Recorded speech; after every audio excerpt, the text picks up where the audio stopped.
ನಮಸ್ಕಾರ ಕದಂಬ ನ್ಯೂಸ್ಗೆ ಸ್ವಾಗತ. ನಾನು ಸೋನಿಕಾ ಸುದೇಶ್. ಮೊದಲಿಗೆ ಮುಖ್ಯಾಂಶಗಳು. ಲೋಕಸಭಾ ಚುನಾವಣೆ ಅಭ್ಯರ್ಥಿ ನಾಮಪತ್ರ ಇಂದಿನಿಂದ ಶುರು. ಏಪ್ರಿಲ್ 19ನೇ ಕೊನೆ ದಿನ. ಬೀದರ್ ಡಿಸಿಸಿ ಬ್ಯಾಂಕ್ ಮೇಲೆ ಐಟಿ ಅಧಿಕಾರಿಗಳ ದಾಳಿ. ಪಕ್ಷೇತರ ಅಭ್ಯರ್ಥಿಯಾಗಿ ದಿಲೀಪ್ ಕಾಡ್ವದಂದ ಅಭ್ಯರ್ಥಿ ಇಂದು ನಾಮಪತ್ರ. ಸೋಲಿನ ಭೀತಿಯಿಂದ ಖರ್ಗೆ ಕ್ಷೇತ್ರ ಬಿಟ್ಟು ಪಲಾಯನ್. ಕಾಂಗ್ರೆಸ್ ವಿರುದ್ಧ ಬಿಜೆಪಿ ರಾಜ್ಯ ಉಸ್ತುವಾರಿಯಾದ ಮೋಹನ್ ಅಗ್ರವಾಲ್ ವಾಗ್ದಾಳಿ. ಸುದ್ದಿಯ ವಿವರಗಳು. ಮೇ 7ರಂದು ಬೀದರ್ ಲೋಕಸಭಾ ಕ್ಷೇತ್ರಕ್ಕೆ 2ನೇ ಹಂತದಲ್ಲಿ ಚುನಾವಣೆ ನಡೆಯಲಿದ್ದು ಏಪ್ರಿಲ್ 12ರಿಂದ ಏಪ್ರಿಲ್ 19ರವರೆಗೆ ನಾಮಪತ್ರ ಸಲ್ಲಿಸಲು ಅವಕಾಶವಿದ್ದು ಅಭ್ಯರ್ಥಿಗಳು ಮುಂಜಾನೆ 11ರಿಂದ ಮಧ್ಯಾಹ್ನ 3ರ ಒಳಗೆ ಸಲ್ಲಿಸಬಹುದಾಗಿದೆ ಎಂದು ಜಿಲ್ಲಾ ಚುನಾವಣಾಧಿಕಾರಿ ಗೋವಿಂದ ರೆಡ್ಡಿ ಮಾಹಿತಿ ನೀಡಿದ್ದಾರೆ. ಏಪ್ರಿಲ್ 22 ನಾಮಪತ್ರ ಹಿಂಪಡೆಯಲು ಕೊನೆ ದಿನವಾಗಿದ್ದು ಅಭ್ಯರ್ಥಿ ಜೊತೆಗೆ 4 ಜನ ಸೇರಿ 5 ಜನರಿಗೆ ಮಾತ್ರ ಚುನಾವಣಾಧಿಕಾರಿಗಳ ಕೊಠಡಿಗೆ ಅವಕಾಶ ಇದೆ. ಠೇವಣಿ ಶುಲ್ಕ ಸಾಮಾನ್ಯ ಅಭ್ಯರ್ಥಿಗೆ 25,000, SC ST ಅಭ್ಯರ್ಥಿ 12,505 ಅವರ ಜಾತಿ ಪ್ರಮಾಣ ಪತ್ರ ಸಲ್ಲಿಸಬೇಕು. ಜಿಲ್ಲೆಯಲ್ಲಿ ಒಟ್ಟು 18,5725 ಮತದಾರರಿದ್ದು ಅದರಲ್ಲಿ 712 ಜನರು 100 ವರ್ಷ ಪೂರೈಸಿದ ಮತದಾರರಾಗಿದ್ದಾರೆ. 309 ಸೂಕ್ಷ್ಮ 19 ಅತಿ ಸೂಕ್ಷ್ಮ ಸೇರಿ ಒಟ್ಟು 1,528 ಮತಗಟ್ಟೆಗಳು ಇವೆ ಎಂದು ಬೀದರ್ನಲ್ಲಿ ಚುನಾವಣಾಧಿಕಾರಿ ಗೋವಿಂದ ರೆಡ್ಡಿ ಮಾಹಿತಿ ನೀಡಿದರು. ಚುನಾವಣಾಧಿಕಾರಿ ಕೊಠಡಿ ಒಳಗೆ ಬರಲಿಕ್ಕೆ ಅವಕಾಶ ಇದೆ. ಸೊ ಕೆಳಗಡೆನೇ ಅವರು ವೆಹಿಕಲ್ ಇಳಿದುಕೊಳ್ಳೇ 5 ಮಂದಿ ಯಾರು ಅನ್ನೋದು ಡಿಸೈಡ್ ಮಾಡಿಕೊಂಡು ಮೇಲ್ಗಡೆ ಬರಬೇಕು. ಆಮೇಲೆ ನಾಮಿನೇಷನ್ ಟೈಮಿಂಗು 11 ಗಂಟೆಯಿಂದ ಮಧ್ಯಾಹ್ನ 3 ಗಂಟೆ ತನಕ. ಆಮೇಲೆ ಈಗಾಗಲೇ ತಿಳಿಸಂಗೆ 12 ಗಂಟೆಯಿಂದ 12ನೇ ತಾರೀಕಿನಿಂದ 19ನೇ ತಾರೀಕಿನವರೆಗೆ ಸೊ ನಾಮಪತ್ರಗಳನ್ನು ಸಲ್ಲಿಸಲಿಕ್ಕೆ ಅವಕಾಶ ಇದೆ. ಇನ್ನು ನಾಮಪತ್ರದೊಂದಿಗೆ ಸಲ್ಲಿಸಬೇಕಾದ ದಾಖಲೆಗಳ ಪಟ್ಟಿಯನ್ನು ತಮಗೆ ಕೊಟ್ಟಿದ್ದೀವಿ. ಸೊ ನಾಮಪತ್ರವನ್ನು ಕೊಡ್ತಾರೆ. ಅದ್ರ ಜೊತೆ ನಮ್ಮನ್ನು 26ರಲ್ಲಿ ಅಫಿಡೇವಿಟ್ ಕೊಡ್ತಾರೆ. 100 ರೂಪಾಯಿ ಸ್ಟಾಂಪ್ ಪೇಪರ್ ಮೇಲೆ ಕ್ಯಾಂಡಿಡೇಟು ಅಫಿಡೇವಿಟ್ ಕೊಡಬೇಕು. ಸೊ ಅದರಲ್ಲಿ ಯಾವುದೇ ಕಾಲಮನ್ನು ಬ್ಲ್ಯಾಂಕ್ ಬಿಡೋಂಗಿಲ್ಲ, ಎಲ್ಲ ಕಾಲಮನ್ನು ಕಂಪಲ್ಸರಿ ತುಂಬಬೇಕು. ಆಮೇಲೆ ಅಭ್ಯರ್ಥಿ ಇತ್ತೀಚಿನ ಭಾವಚಿತ್ರವನ್ನು ಕೊಡಬೇಕು. ಅದರದ್ದು ಸೈಜು ಉದ್ದ ಅಗಲವನ್ನು ಈಗಾಗಲೇ ಎಲೆಕ್ಷನ್ ಕಮಿಷನ್ ಡಿಸೈಡ್ ಮಾಡಿದೆ. ಸಪೋಸು ಕ್ಯಾಂಡಿಡೇಟು ಬೇರೆ ಲೋಕಸಭಾ ಕ್ಷೇತ್ರ ಮತದಾರ ಇದ್ದರೆ ಸೊ ಆ ಕ್ಷೇತ್ರದಲ್ಲಿ ಮತದಾರ ಇರುವ ಕುರಿತು ಸೊ ತಹಸೀಲ್ದಾರಿಂದ ಮತದಾರ ಪಟ್ಟಿ ದೃಢೀಕರಣ ಪತ್ರವನ್ನು ಕೊಡಬೇಕು. ಸಂಬಂಧನೇ ಸೊ ನಾಮಿನೇಷನ್ ಹಾಕೋ ಕನಿಷ್ಠ ಒಂದು ದಿನ ಪೂರ್ವದಲ್ಲಿ ಆದರೂ ಹೊಸ ಬ್ಯಾಂಕ್ ಅಕೌಂಟ್ ತೆಗಿಬೇಕು. ಒಬ್ಬ ಅಭ್ಯರ್ಥಿಗೆ 95 ಲಕ್ಷ ರೂಪಾಯಿ ಖರ್ಚು ಮಾಡಲಿಕ್ಕೆ ಅವಕಾಶ ಇದೆ. ಅಥವಾ ಏನೇ ಖರ್ಚು ಮಾಡಲಿ 5 ಪೈಸೆ ಖರ್ಚು ಮಾಡಬೇಕು, ಅದೇ ಬ್ಯಾಂಕ್ ಅಕೌಂಟಿಂದನೇ ಖರ್ಚು ಮಾಡಬೇಕು. ತನ್ನ ಬೇರೆ ಅಕೌಂಟಿಂದ ಆ ಅಕೌಂಟ್ಗೆ ಅಮೌಂಟ್ ಟ್ರಾನ್ಸ್ಫರ್ ಮಾಡಬೇಕು. ಆ ಅಕೌಂಟಿಂದನೇ ಪ್ರೊಸೆಷನ್ಗಾಗಲಿ ವೆಹಿಕಲ್ಗಾಗಲಿ ಸೊ ಏನೇ ಖರ್ಚು ಮಾಡ್ತಾನೋ ಅದೇ ಅಕೌಂಟಿಂದನೇ ಖರ್ಚು ಮಾಡಬೇಕು. ತಮಗೆ ಗೊತ್ತಿದ್ದಂಗೆ ನಾವು ಪತ್ರಿಕಾ ಪ್ರಕಟಣೆಯನ್ನು ಕೊಟ್ಟಿದ್ದೀವಿ. ನಾಮಿನೇಷನ್ ಹಾಕುವ ಅಭ್ಯರ್ಥಿಗಳಿಗೆ ಯಾವುದೇ ತೊಂದರೆ ಆಗಬಾರ್ದು ಅನ್ನೋ ಕಾರಣಕ್ಕಾಗಿ ಅಂಬೇಡ್ಕರ್ ಸರ್ಕಲ್ದಿಂದ ಅರಳೆ ಸರ್ಕಲ್ವರೆಗೆ ಮತ್ತು ಮಹಾವೀರ್ ಸರ್ಕಲ್ದಿಂದ ಜಿಲ್ಲಾಧಿಕಾರಿಗಳ ಕಚೇರಿವರೆಗೆ ಪ್ರತಿಭಟನೆ ಮತ್ತು ರ್ಯಾಲಿ ಮನವಿಗಳನ್ನು ಕೊಡೋವರೆಗೆ ನಾವು ಸ್ಥಳವನ್ನು ಚೇಂಜ್ ಮಾಡಿವಿ ಅಷ್ಟೇ. ಸೊ ಪ್ರತಿಭಟನೆ ರ್ಯಾಲಿ ಜನನ ಸೇರಿಸಿ ಪ್ರತಿಭಟನೆ ರ್ಯಾಲಿ ಮಾಡೋರು ಇತ್ತಂದರೆ ಬಸವೇಶ್ವರ ಸರ್ಕಲ್ದಲ್ಲಿ ಮಾಡ್ಬೋದು. ತಹಸೀಲ್ದಾರ್ ಹೋಗಿ ಅಲ್ಲೇ ತೊಗೋತಾರೆ. ಇಲ್ಲ ನಮ್ಮಲ್ಲಿ ನಾವು ಹೋಗಿ ಜಸ್ಟ್ ಮನವಿ ಕೊಟ್ಟು ಹೋಗ್ತೀವಿ ಅನ್ನೋಂಗಿದ್ದಾರೆ ಸೀದಾ ತಹಸೀಲ್ದಾರ್ ಆಫೀಸಿಗೆ ಬಂದು ಕೊಡ್ಬೋದು. ಈ ವ್ಯವಸ್ಥೆ ಯಾಕೆ ಎಲ್ಲ ಜಿಲ್ಲಾಡಳಿತಗಳು ಮಾಡಿದ್ವು ಅಂತಂದ್ರೆ ಮನವಿ ಕೊಡೋವ್ರಿಗೂ ತೊಂದರೆ ಆಗಬಾರ್ದು, ನಮ್ಮ ಕ್ಯಾಂಡಿಡೇಟ್ಗಳಿಗೆ ಮೋಸ್ಟ್ ಇಂಪಾರ್ಟೆಂಟ್. ಯಾಕಂದರೆ ಆಫೀಸ್ ಡೆಸಿಗ್ನೇಟ್ ಇರೋದ್ರಿಂದ ಲಾಸ್ಟ್ ಮೂಮೆಂಟ್ಗೆ ಇಲ್ಲ ಧರಣಿ ಸತ್ಯಾಗ ಪ್ರತಿಭಟನೆ ಆಯಿತು, ರೋಡ್ ಬ್ಲಾಕ್ ಆಯಿತು, ನಮ್ಗೆ ಮನವಿ ಕೊಡಲಿಕ್ಕೆ ಇದು ಕ್ಯಾಂಡಿಡೇಟ್ ಬಂದು ನಮ್ಗೆ ನಾಮಿನೇಷನ್ ಕೊಡೋಕೆ ತೊಂದರೆ ಆಯ್ತು ಅನ್ನೋದು ಆಗಬಾರ್ದು. ಬೀದರ್ ಡಿಸಿಸಿ ಬ್ಯಾಂಕ್ ಮೇಲೆ ಐಟಿ ಅಧಿಕಾರಿಗಳು ದಾಳಿ ನಡೆಸಿದ್ದಾರೆ. ನಗರದ ಬಸವೇಶ್ವರ ಚೌಕ್ ಬಳಿ ಇರುವ ಡಿಸಿಸಿ ಬ್ಯಾಂಕ್ ಕೇಂದ್ರ ಕಚೇರಿಯಲ್ಲಿ ದಾಳಿ ನಡೆದಿದೆ. ಬ್ಯಾಂಕ್ ಮ್ಯಾನೇಜರ್ ಸೇರಿ ಸಿಬ್ಬಂದಿಯ ಫೋನ್ ಆಫ್ ಮಾಡಿಸಿ ತನಿಖೆ ನಡೆಸಲಾಯಿತು. ಸುಮಾರು 15ರಿಂದ 20 ಅಧಿಕಾರಿಗಳ ತಂಡದೊಂದಿಗೆ ದಾಳಿ ನಡೆದಿದೆ. ರಾಯಚೂರು, ಕಲಬುರಗಿ, ಬಿಜಾಪುರದ ಐಟಿ ಅಧಿಕಾರಿಗಳಿಂದ ದಾಳಿ ನಡೆದಿದೆ. ಬೀದರ್ ಉಸ್ತುವಾರಿ ಸಚಿವ ಈಶ್ವರ್ ಖಂಡ್ರೆ ಸಹೋದರ ಅಮರ್ ಖಂಡ್ರೆ ಬ್ಯಾಂಕ್ನ ಅಧ್ಯಕ್ಷರಾಗಿದ್ದಾರೆ. ಕಳೆದ ಕೆಲ ತಿಂಗಳ ಹಿಂದೆ ನಡೆದ ಬ್ಯಾಂಕ್ ಚುನಾವಣೆಯಲ್ಲಿ ಅಮರ್ ಖಂಡ್ರೆ ಗೆಲುವು ಸಾಧಿಸಿದ್ದರು. ಸಾಗರ್ ಖಂಡ್ರೆ ಇವಾಗ ಬೀದರ್ ಲೋಕಸಭಾ ಕ್ಷೇತ್ರದ ಕಾಂಗ್ರೆಸ್ ಅಭ್ಯರ್ಥಿಯಾಗಿದ್ದಾರೆ. ಚುನಾವಣೆ ಹೊತ್ತಲ್ಲಿ ಖಂಡ್ರೆ ಕುಟುಂಬಕ್ಕೆ ಬಿಗ್ ಶಾಕ್ ಉಂಟಾಗಿದೆ.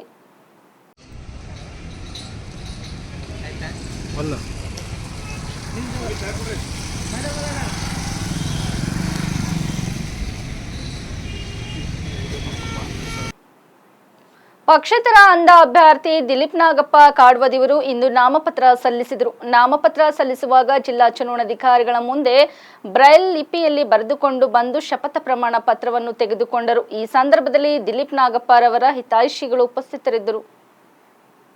ದಿಲೀಪ್ ಎಂಬ ಹೆಸರಿನ ನಾನು ಲೋಕಸಭೆ ಸ್ಥಾನಕ್ಕೆ ಅಭ್ಯರ್ಥಿಯಾಗಿ ನಾಮನಿರ್ದೇಶಿತವಾಗಿದ್ದು ಕಾನೂನುಬದ್ಧವಾಗಿ ಸ್ಥಾಪಿತವಾದ ಭಾರತದ ಸಂವಿಧಾನದಲ್ಲಿ ನೈಜ ನಂಬಿಕೆ ಮತ್ತು ನಿಷ್ಠೆಯಿಂದ ಭಾರತದ ಸಾರ್ವಭೌಮತ್ವ ಮತ್ತು ಸಮಗ್ರತೆಯನ್ನು ಎತ್ತಿ ಹಿಡಿಯುವುದಾಗಿ ದೇವರ ಹೆಸರಿನಲ್ಲಿ ಪ್ರಮಾಣ ಮಾಡುತ್ತೇನೆ.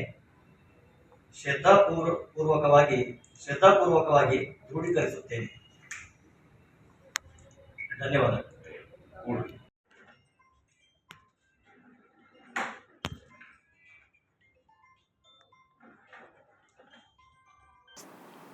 ಸೋಲಿನ ಭೀತಿಯಲ್ಲಿ ಎಐಸಿಸಿ ಅಧ್ಯಕ್ಷ ಡಾಕ್ಟರ್ ಮಲ್ಲಿಕಾರ್ಜುನ್ ಖರ್ಗೆ ಅವರು ಯುದ್ಧ ಚುನಾವಣೆ ಮೈದಾನ ಬಿಟ್ಟು ಪಲಾಯನ ಮಾಡಿದ್ದಾರೆ ಎಂದು ಬಿಜೆಪಿ ರಾಷ್ಟ್ರೀಯ ಪ್ರಧಾನ ಕಾರ್ಯದರ್ಶಿ ಹಾಗೂ ಲೋಕಸಭೆ ರಾಜ್ಯ ಉಸ್ತುವಾರಿ ರಾಧಾ ಮೋಹನ್ ಅಗ್ರವಾಲ್ ಎಐಸಿಸಿ ಅಧ್ಯಕ್ಷ ಮಲ್ಲಿಕಾರ್ಜುನ್ ಖರ್ಗೆ ವಿರುದ್ಧ ವಾಗ್ದಾಳಿ ನಡೆಸಿದರು. ಖರ್ಗೆ ಅವರು ಸ್ಪರ್ಧೆ ಮಾಡದೆ ತವರು ಕ್ಷೇತ್ರ ಕಲಬುರಗಿ ತಮ್ಮ ಅಳಿಯ ರಾಧಾಕೃಷ್ಣ ದೊಡ್ಮನಿ ಅವರಿಗೆ ಬಿಟ್ಟು ಕೊಟ್ಟಿದ್ದಾರೆ. ಈಗ ಕಾಲ ಬದಲಾಗಿದೆ, ಜನರು ಜಾಗೃತರಾಗಿದ್ದಾರೆ, ಯಾರಿಗೆ ಮತ ಹಾಕಬೇಕು ಎಂಬ ತೀರ್ಮಾನಕ್ಕೆ ಬಂದಿದ್ದಾರೆ. ರಾಜ್ಯದಲ್ಲಿ ಕಾಂಗ್ರೆಸ್ ಸಾಧನೆ ಶೂನ್ಯ. ಬಿಜೆಪಿ ಹಾಗೂ ಜೆಡಿಎಸ್ ಮೈತ್ರಿಗೆ ಹೆದರಿ ಕಾಂಗ್ರೆಸ್ ಸಚಿವರು ಲೋಕಸಭೆ ಚುನಾವಣೆಯಲ್ಲಿ ತಾವು ಕಣಕ್ಕಿಳಿಯದೆ ತಮ್ಮ ಮಕ್ಕಳಿಗೆ ಹಾಗೂ ಸಹೋದರರನ್ನು ಕಣಕ್ಕಿಳಿಸಿದ್ದರೆ ಮುಗ್ಧ ಬಾಲಕರ ಮೇಲೆ ನಾವು ಯಾವ ಅಸ್ತ್ರ ಪ್ರಯೋಗಿಸಲು ಸಾಧ್ಯ ಎಂದು ಪ್ರಶ್ನಿಸಿದರು. ರಾಜ್ಯದಲ್ಲಿ 28 ಕ್ಷೇತ್ರದಲ್ಲಿ ಎನ್ಡಿಎ ಅಭ್ಯರ್ಥಿಯ ಗೆಲುವು ಖಚಿತ. ಬೀದರ್ನಲ್ಲಿ ಬಿಜೆಪಿ ಅಭ್ಯರ್ಥಿ ಭಗವಂತ್ ಖೂಬಾ 4 ಲಕ್ಷ ಮತಗಳ ಅಂತರದಿಂದ ಗೆಲುವು ಸಾಧಿಸಲಿದ್ದಾರೆ ಅಂತ ವಿಶ್ವಾಸ ವ್ಯಕ್ತಪಡಿಸಿದರು.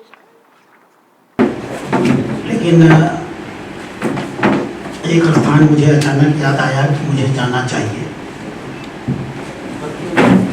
जिन पंच प्यारों की हम लोग चर्चा करते हैं, इस क्षेत्र का सौभाग्य है कि उनमें से साहिब चंद, उनका निवास यही बीदर के गांव में होता था और मुझे लगा कि मेरे कार्यक्रम के प्रोटोकॉल में नहीं था। मुझे लगा कि उस स्थान का दर्शन करना चाहिए, इसलिए मैं चला गया था। मैं पिछले 2 महीने से कर्नाटक में हूँ और कर्नाटक की सभी लोकसभा का मेरा भ्रमण हो चुका है। भारतीय जनता पार्टी के अधिकांश कार्यकर्ताओं से, जनता दल सेकुलर के अधिकांश नेताओं से और कर्नाटक में विशेष रूप से बेंगलुरु और मैसूर में जो उत्तर भारत के लोग रहते हैं उनसे मेरा बहुत अच्छा तादात्म्य और समन्वय स्थापित हुआ है। और आज मैं पूरे विश्वास के साथ कहने की स्थिति में हूँ कि 4 जून को जब रिजल्ट आएगा, भारतीय जनता पार्टी जेडीएस का संयुक्त दल 28 में से 28 सीटें जीत चुका होगा। कांग्रेस के पास जो इकलौती सीट 2019 के चुनाव में थी बेंगलुरु रूरल, वो बुरी तरह से हार चुके होंगे। आज सुबह से मैं बीदर में हूँ। इसके पूर्व भी बीदर के जनप्रतिनिधियों से मेरी 2 बार बैठक और मुलाकात हो चुकी है। बीदर में आज जो उत्साह देख रहा हूँ मैं नागरिकों में, भारतीय जनता पार्टी के नेताओं और कार्यकर्ताओं में और जेडीएस के अपने मित्रों और भाइयों के व्यवहार में, मैं गारंटी के साथ कह सकता हूँ कि बीदर की यह सीट हम लोग कम से कम 4 लाख की मार्जिन से जीतने जा रहे हैं। एक अलग प्रकार का उत्साह माननीय प्रधानमंत्री के द्वारा 10 साल के अंदर जो राष्ट्रीय स्तर पे किया गया है, जो कर्नाटक के लिए किया गया है, जो राष्ट्रीय सम्मान के लिए किया गया है, राष्ट्र के गौरव को स्थापित करने के लिए किया गया है, राष्ट्र की आर्थिक स्थिति को सुदृढ़ करने के लिए किया गया है, और देश में सांस्कृतिक एकता स्थापित हो, हम अपने प्राचीन गौरवशाली अतीत पे गर्व कर सकें, अपनी सांस्कृतिक विरासत को संजो करके आगे बढ़ा सकें, उससे प्रेरणा ले सकें। इस दृष्टि से जो कुछ भी काम हुए हैं, मुझे आज 1 महीने 2 महीने में महसूस हुआ कि जितना उत्साह मोदी जी के लिए उत्तर प्रदेश के नागरिकों में है, उससे कहीं अधिक उत्साह कर्नाटक के नागरिकों में है। इस नाते हम धीमे धीमे बीदर सहित पूरे कर्नाटक में एक ऐतिहासिक विजय की ओर बढ़ रहे हैं। रिकॉर्ड तोड़ विजय होगी।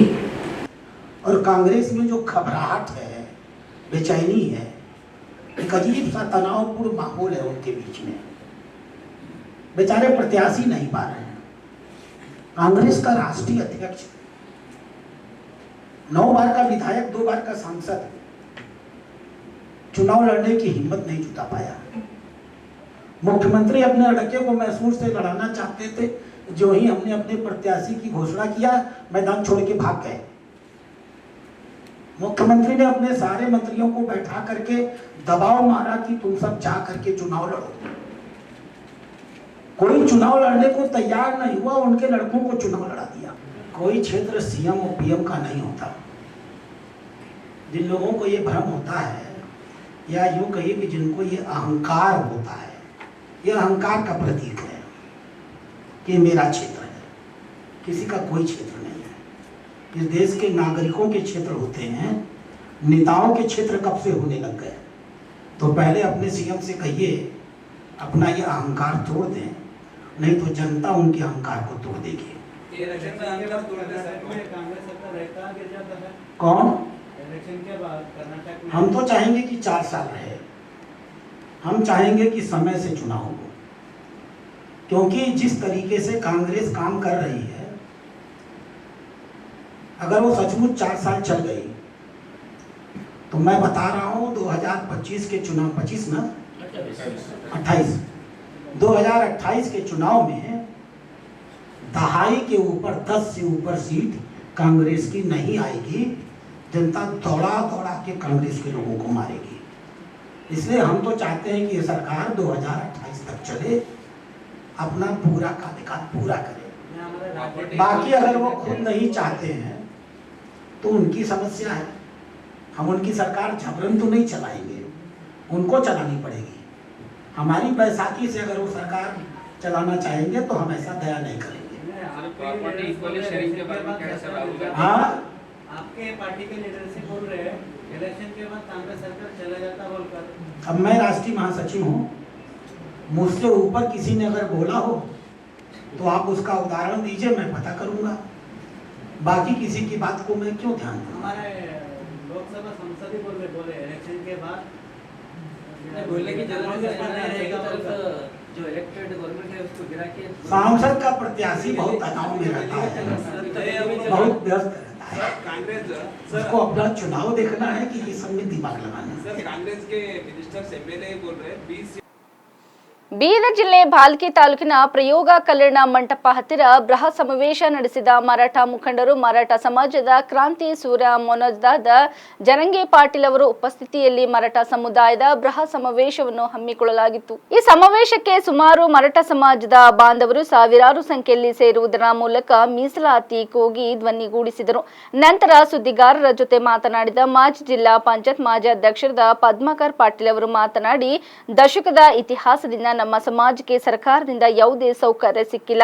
ಹಾಗಾಗಿ ನಮಗೆ ಸಿಗಬೇಕಾದ ಮೀಸಲಾತಿಗಾಗಿ ನಾವು ಇಂದು ತಾರಾತುರಿಯಲ್ಲಿ ಈ ಕಾರ್ಯಕ್ರಮವನ್ನು ಆಯೋಜಿಸಿದ್ದೇವೆ. ಆದರೂ ಕೂಡ ಸಾವಿರಾರು ಸಂಖ್ಯೆಯಲ್ಲಿ ಸೇರಿದ ಕಾರ್ಯಕರ್ತರನ್ನು ನೋಡಿದಾಗ ಖುಷಿಯಾಗಿದೆ. ನಮ್ಮ ಸಮಾಜಕ್ಕೆ ಶೈಕ್ಷಣಿಕ ಆರ್ಥಿಕ ನೆರವಿನ ಅವಶ್ಯಕತೆ ಇದ್ದು, ಮರಾಠರಿಗೆ ಮೀಸಲಾತಿ 3B ಇಂದ 2A ಮೀಸಲಾತಿ ಕೊಟ್ಟು ಸಹಕಾರ ಕೊಡುವ ಪಕ್ಷಕ್ಕೆ ನಮ್ಮ ಮರಾಠ ಸಮಾಜದ ಸಹಕಾರ ಇರಲಿದೆ. ಮುಂದುವರೆದು ಮಾತನಾಡಿದ ಅವರು, ಏಪ್ರಿಲ್ 15ರಂದು ಬೀದರ್ನಲ್ಲಿ ಬೃಹತ್ ಸಮಾವೇಶ ಮಾಡಲು ನಿರ್ಧರಿಸಿದ್ದೇವೆ. ಸಮಾವೇಶಕ್ಕೆ ಹೆಚ್ಚಿನ ಸಂಖ್ಯೆಯಲ್ಲಿ ಕಾರ್ಯಕರ್ತರು, ಮರಾಠ ಮುಖಂಡರು ಆಗಮಿಸಿ ಶಕ್ತಿ ಪ್ರದರ್ಶನ ನೀಡಲು ಸಹಕರಿಸಬೇಕಾಗಿ कोरिದರು. देशातला मराठा एक करण्यासाठी सुरुवात झाली आणि कर्नाटकापासून सुरुवात केली. महाराष्ट्रातला मराठा एक आला